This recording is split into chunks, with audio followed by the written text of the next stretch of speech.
جوړ په خیر، سهار مو نیکمرغه، د چای څښلو وخت دی. په پاکستان کې بیا غوغا ده او دا غوغا هند ته د افغانستان د تجارت د وزیر نورالدین عزیزي سفر جوړه کړې ده. پاکستانیان انګیري چې افغانستان له احتیاج وځي او په ځانګړي ډول د پاکستان له احتیاج وځي چې دا ټکی دوی ته تکلیف ورکوي. افغانستان له هند سره اړیکې لا نوري ژور پړاو ته داخلوي. هغه اړیکې چې ډیر پخوا جوړې شوي دي، یعنی د افغانستان او پاکستان اړیکې له پیړیو جوړې دي. دا د هند تر ازادۍ راوروسته جوړې دي. تر اوسه پورې هند همیشه په افغانستان کې بیارغنیزي چارې مخ ته بیولې دي. خو د طالبانو او د هندي چارواکو ترمنځ اړیکې د جګړې پر مهال باندې په 2018 کال کې په بشکک کې جوړې شوې. دا اړیکې اوس یو داسې پړاو ته داخلي شوي دي چې هند په زغرده د افغانستان کومک ته ملا تړلې ده. د پاکستان سره تر شخړه راوروسته له هند څخه 80 ټنه درمل، البته زهر نه، د پاکستاني زهرو په څیر نه، 80 ټنه بیله بیله دوا و افغانستان ته را رسېدلې ده. او لامر خان متقي سره ژمنه شوي 20 امبولانسونه هم افغانستان ته تر اوسه پورې را رسېدلي دي. همدا ډول هندي متخصصین د افغانستان په بیله بیلو روغتونونو کې د افغانانو درملنه کوي، کور یې آباد. خو له دې ټولو شانو سره سره به اوس هند د افغانستان په تجارت کې مهم رول لوبوي. دلته دوی خبرې ډېرې زیاتې مهمې دي. یو تجارت دی چې یو هیواد یې له بل هیواد سره کوي، یو د ترانزیت لاره ده چې یو هیواد یې د بل هیواد په تړاو باندې استعمالوي. نو د ترانزیت لاره زموږ د پر هند نه ده سپره، پر شریر گاونډي پاکستان سپاره وه چې هغوی را باندې بنده کړې ده. یعنی موږ به د پاکستان لاره استعمالوله، له نورو هیوادونو سره به مو تجارت کوه. اوس موږ د چابهار بندر استعمالو چې مالیه یې هند ورکوي، موږ له نورې نړۍ سره تجارت کوو. دا یو ښه خبر دی. هممهاله موږ د ازبکستان او ترکمنستان لارې هم کاروو او ورسره جوخت ایران د افغانانو سره ښه ملاتړ ته را دانګلي دي. د ایران هم په دې کې ګټه ده. هر هیواد چې د ترانزیت لپاره کارول کیږي هغوی ته مالیه او فیسونه ورکول کیږي. نو موږ ډیرې پیسې پخوا پاکستان ته ورکولې، اوس یې بېلابېلو هیوادونو ته ورکوو. او دا بېلابېل هیوادونه په افغانستان کې استحکام، سولې او ثبات ته ځکه خوشحاله دي چې که چیرې سوله وي دوی به ډیرې پیسې زموږ له ترانزیټه څخه ګټي. موږ قیمتي ډبرې ونړۍ ته استوو چې په هغه کې مختلفې قیمتي ډبرې شاملې دي. غالۍ استوو، وچې میوې، اخروټ استوو، بادام استوو، کشمش استوو، زعفران استوو. زموږ ډیر لوی تجارت دی. یعنی د افغانستان څخه دا پر بېلابېلو هیوادونو ته ځي. په لنده میوه کې انګور، سیبان یا مڼې، همدا ډول زردالو او انار زموږ دا ډیر د نړۍ نورو بېلابېلو هیوادونو ته ځي. خو دا ټول تجارت پخوا تر ډیره بریده پورې دا تکیه پر پاکستان باندې وه. او په 1960 لسیزه کې د پاکستان سره افغانستان یو تړون امضا کړی چې دوی به پر موږ باندې د ترانزیت لاره نه بندوي. او په 2010 کال کې بیا دا تړون تمدید شو د حمید کرزي د واکمنۍ پر مهال باندې. خو پاکستان ژمن هیواد نه دی او دا کړنې همیشه د افغانانو خلاف استعمالي کړي دي او تجارت یې سیاسي کړی دی. نو اوس د هند سره د افغانستان تجارت پرمختګ کوي، مخ ته ځي. افغانستان به هم پرمختګ ورسره کوي. نو د طالبانو د حکومت دا وروستی ګام چې د پاکستان د مضرو دواګانو خلاف یې واخیسته، هغه و پاکستان ته ډیر زیات درد ورسولی دی. او په افغانستان کې موجوده د دوا او هغه مافیا چې ورته وایي، پر دې باندې به یوه ځانګړې ویډیو هم بیا وکړو.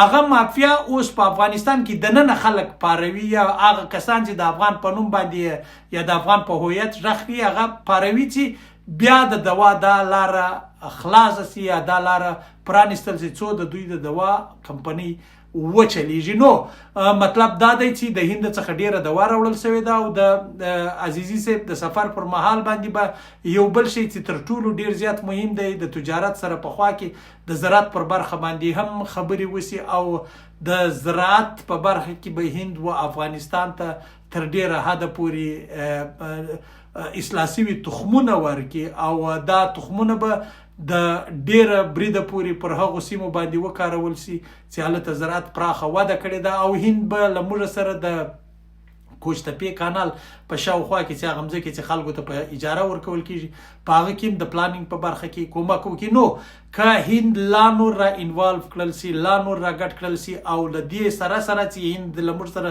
په زراعت، صنعت او تجارت کې مرسته وکړي، د دوا په برخه کې کومک را سره وکړي، که چیرې د طالبانو حکومت وتوانېږي د هند د لابي ګروپونه د پاکستان د مضرو اعمالو خلاف وکاروي یا د هغه ګروپونو لینکونه او هغه ګروپونو ته لاسرسی ترلاسه کړي، دا به د افغانستان دپاره ډېر لوی پرمختګ وي.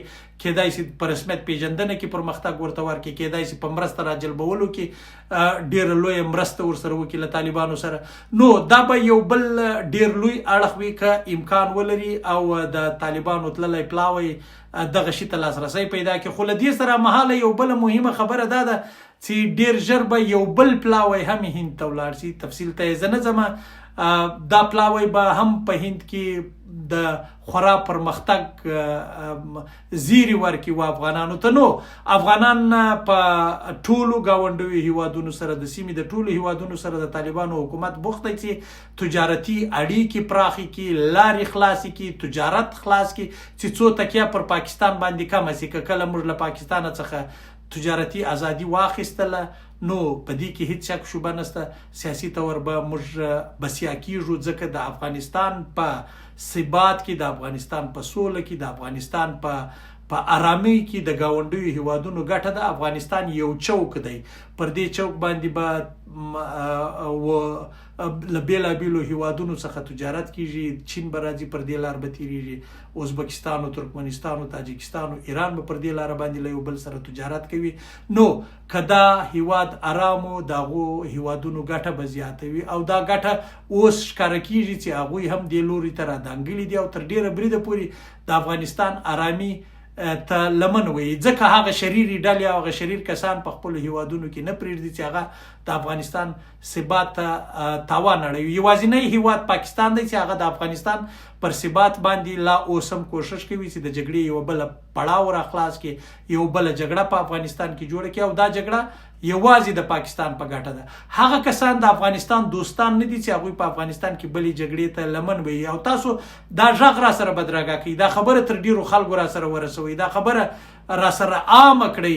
هغه کسان د افغانستان دوستان نه دي چې هغوی د پاکستان پر لاس باندې و افغانستان ته یا جګړه راوړي یا د افغانستان د نظام د بدلون هڅه کوي. د افغانستان کې که نظام بدلیږي، افغانان به یې په سوله بدلوي، د جګړې پرته به یې بدلوي، په زنده‌باد او په مرداباد به یې بدلوي، په سیاست به یې بدلوي، داسې به یې بدلوي لکه د نړۍ په نورو هیوادونو کې چې نظامونه په سیاست بدلیږي. موږ به هم د خپل نظام په سیاست بدل کو، سیاست ته به لاره خلاصه کو، خو د جګړې مخالفت به په ټولو کو. دا ویډیو شریکه کړئ چې موږ د جګړې مخالفت په ټولو وکړو او په زغرده یې وکړو، په مړانه یې وکړو، ویله بیرې یې وکړو، د هیچا پروا ونه کړو، ځکه جګړه که د هر چا سره وي هغه ناورین راولي، یو تاوان راولي او هغه هیوادونو سره خپلې اړیکې لا نورې ټینګې کړو، لا نورې یې وستایو چې هغه په افغانستان کې د جګړې پر ځای باندې سولې او ثبات ته لمن وي، پرمختګ ته لمن وي، تجارت ته لمن وي، پروژو ته لمن وي، زراعت ته لمن وي، ولو که هغه هر هیواد وي د نړۍ. هند خو لا د افغانستان دوست هیواد دی. نو موږ به همدا لاره خپلوو د افغانانو په صفات باندې او هغوی به غندو چې په افغانستان کې بلې جګړې ته لمن وي. زه خو یې غندم، تاسو یې هم را سره وغندئ کې په خپله نسئ غندلی. همدا ویډیو له نورو سره شریکه کړئ. هیله ده خپل هغه ادنا توانایي د افغانستان له سولې او ثبات نه ونه سپموي. افغانستان د ټولو مشترک کور دی. نن یې طالبان منیجي، پرون اشرف غني منیج کاوه، بله ورځ حامد کرزي او داسې ځه که سبا حکومت بدلېدی بل څوک به راځي منیج کوي به، خو دا د افغانانو مشترک کور دی او دې مشترک کور ته چې هر څوک جنګ راوړي هغه د دې کور دښمن دی. ژوند د یوه داسې افغانستان په هیله چې پر خپلو پښو ولاړ وي، مضبوط وي، دښمن ته سترګې په سترګو کې ور اچولی سي. پاکستانیان تبلیغات کوي چې دوی به جګړه کوي، امکان لري پر ډیورنډ کرښه په نږدې کې څه پیښې رامنځته سي، خو د لوی جګړې زور نه پاکستان لري، نه کولی سي او نه افغانان نور په خپل هیواد کې بله جګړه غواړي. کله پاکستان سره پیښېدله خدای به خیر کړي، ډېره مهمه نه ده، پر هغوی باندې افغانان غوښتلي دي. خدای مو شاد آباد او بریالي لره د یوه داسې افغانستان په هیله چې تل کامیاب پر تجارت، په سیاست، په ځواک، په اقتصاد، په علم پوهه کوي او پر خپلو پښو ولاړ وي. ژوند میرویس افغان مو تر بلې لنډې ویډیو پر لوی الله سپاري. شاد اوسئ.